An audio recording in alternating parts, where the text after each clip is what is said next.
على أن تأجرني 8 حجج فإن أتممت 10 فمن عندك وما أريد أن أشق عليك ستجدني إن شاء الله من الصالحين.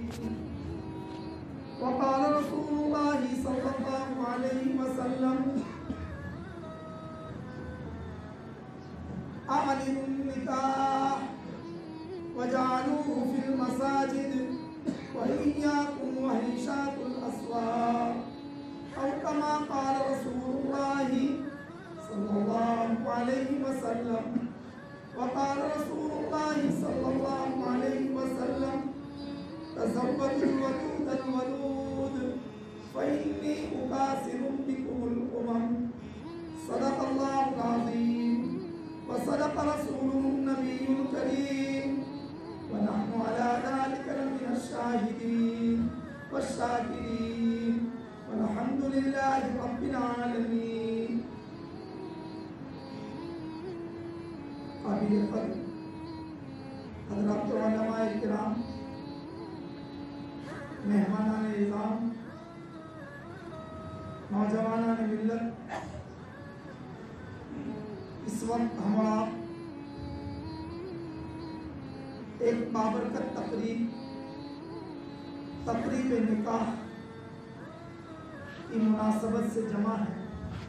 اللہ تبارک و تعالیٰ اس تقریب کو روحانی بنائے، اللہ پاک اس تقریب کو نورانی بنائے، اللہ تبارک و تعالیٰ اس تقریب کو بابرکت بنائے. ویسے ماشاءاللہ نماز جمعہ سے قبل جامعہ اشاعت العلوم اکرکوہ کے صدر مفتی حضرت مفتی جعفر صاحب نے اس وقت امت مسلمہ جن حالات سے دوچار ہے، ایسے موقع پر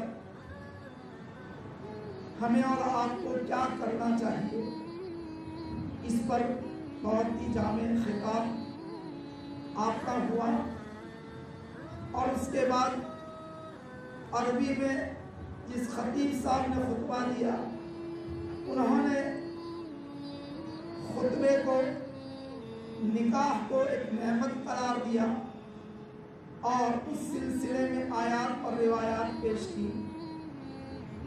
تو پھر جس امام نے نماز پڑھائی، انہوں نے بھی عام طور پر خطبہ نکاح میں جو آیت تلاوت کی جاتی ہے اس کو تلاوت کیا، اور اس کے بعد دوسری رکعت کے اندر انہوں نے بتایا کہ رشتہ ازدواج طرفین میاں بیوی ہسبینڈ وائف، اس کے لیے سامان رحمت بھی ہے اور سامان مودت بھی.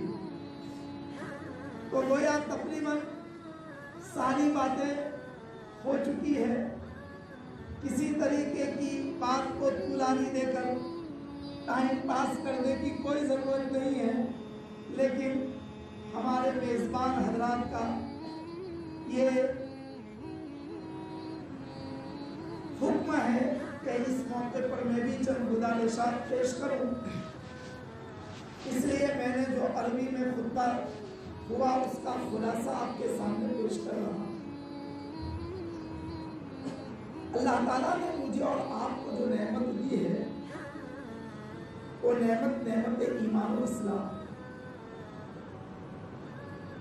اور اس نعمت ایمان و اسلام کی خصوصیت یہ ہے کہ ہماری ہر تقریر، ہماری ہر تحریک، ہمارا ہر عمل، ہماری ہر خوشی، ہماری ہر غمی ایسی ہونی چاہیے جس میں حکم خدا ٹوٹنے نہ پائے اور دامن مصطفیٰ چھوٹنے نہ پائے. اگر ہم یہ چاہتے ہیں کہ ہماری تقریبات روحانی اور بابرکت ہوں تو اس کا خاصہ یہ ہے کہ اللہ کا حکم کیا ہے اور آقا مدنی رسول پاک محمد مصطفیٰ صلی اللہ علیہ وسلم کا فرمان اور آپ کی تعلیم اس سلسلے میں کیا ہے۔ اگر یہ دونوں چیزیں ہوں تو پھر ہماری ہر تقریب میں دوام بھی، استحکام بھی، نورانیت بھی، رحمت بھی، برکت بھی۔ چنانچہ میں نے جن آیات کو پڑھا اور خطیب نے پڑھا اس کا خلاصہ صرف 4 چیزیں۔ نمبر 1 پر یہ کہ نکاح کے لیے چوائس کیسی ہونی چاہیے، انتخاب صحیح۔ نمبر 2 پر انعقاد صحیح، کس جگہ پر اس کو منعقد کرنا چاہیے۔ نمبر 3 پر اغراض صحیح، کیا مقصد ہونا چاہیے۔ اور نمبر 4 پر ارتباط صحیح۔ یہ 4 چیزیں خطیب کے خطبے کا لب لباب ہے، خطیب کے خطبے کا ماحصل ہے۔ جہاں تک تعلق انتخاب صحیح کا، آدمی ایک دکان کسی جگہ پر ڈالنا چاہتا ہے۔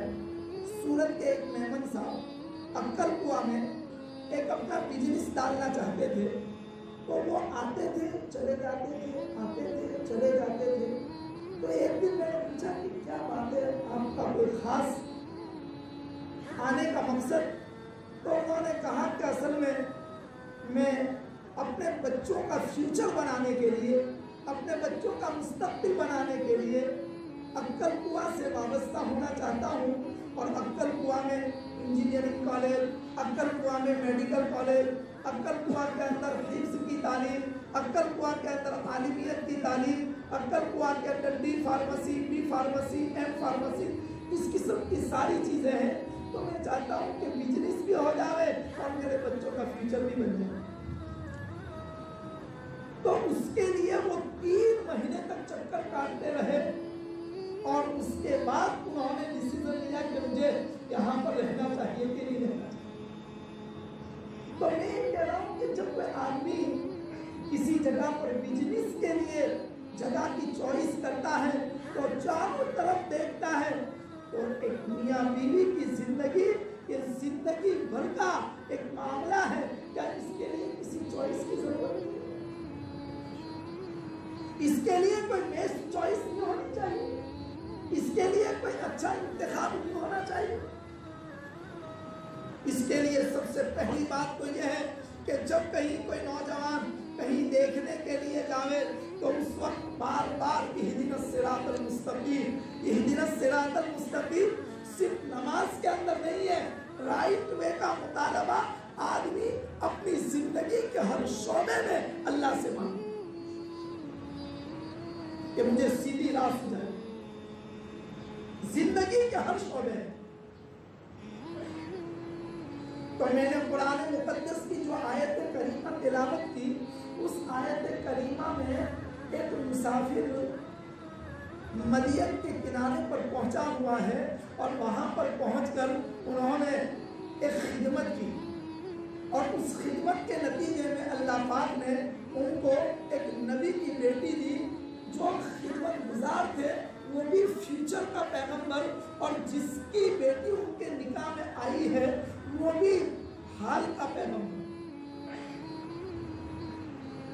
ایک بات یاد رکھیے، علماء نے لکھا ہے اگر کسی کے بیٹے کے نکاح نہ ہو رہے ہوں یا کسی کی بیٹی کے نکاح نہ ہو رہے ہوں تو ان کو چاہیے کہ وہ کسی دین کے شعبے میں کوئی خدمت کر لے لے، اور اگر کوئی لمبا چوڑا کچھ نہ کر سکے تو کسی مسجد کے امام یا مؤذن صاحب کی خدمت کر لے لے، اللہ پاک اس کے صدقے میں اس کو بہتر سے بہتر رشتہ عطا فرمائے، بہتر رشتہ اللہ پاک عطا فرمائے۔ تو خیر انہوں نے خدمت کی، تو پھر ابا نے پوچھا کہ بھئی کیوں آپ تو بیفور ٹائم آ گئے، آج جلدی آ گئے؟